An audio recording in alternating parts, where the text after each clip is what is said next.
ভাই বোনের নামে লিখে দিছি। আমরা দাদির সীমানা এই দিন। এখন যদি তার সাথে জায়গা সে বেঁচে চলে যায় আমাদের কোনো সমস্যা নেই তো। আমাদের জায়গা আমরা তাদের রাখবো না। সে যদি জায়গা বেঁচে নেশা করে, মারধর করে বা মারার চেষ্টা করে তাহলে কি জন্য আমরা রাখতে থাকি বলেন? আমাদের কোনো প্রয়োজন আছে? এখন আমার দাদির জীবন হুমকির মুখে। আমরা ফিরতে গেলে আমাদের মারতে আসে।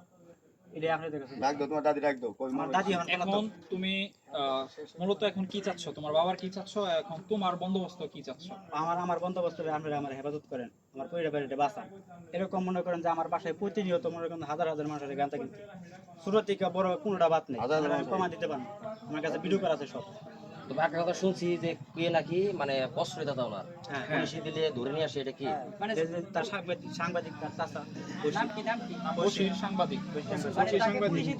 উনি ফিরে টাকা দিয়ে রেখেছে। তাহলে একটা জিনিস নোট যে বশির সাংবাদিক প্রশ্রয়দাতা। হ্যাঁ, আমি কিছু বললে উল্টা আমার নামে বদনাম করে, আমার বলে আমি নেশা বিক্রি করি। হ্যাঁ, আমি নেশা করি, এই সমস্ত কথাবার্তা। এত সব ক্লিয়ার করে দিল। আপনার প্রশ্ন আমরা শুনেন, শুনছি। আপনার কিছু বলার থাকলে আপনি বলেন। আমি যখন বয়স আমার 8 বছর তখন ধরে আমার বাপ চাষা আমি বুঝতে পারি প্রথম কিছু ভিক্ষে মানে শুধু না সব ধরে আমি পোলাই রে আমি কি পোলাই বাই সারাবো না, আমি পোলাই সারাবো বাড়ি কি জমিন এখন আমার রিয়াব সেন্টার পাগল বান দিয়ে বউ দিয়ে আমার নাতি দিয়ে বিয়ে করতে একটা এই মামলা আমার জমি বেচন লাগছে এক ঘন্টা।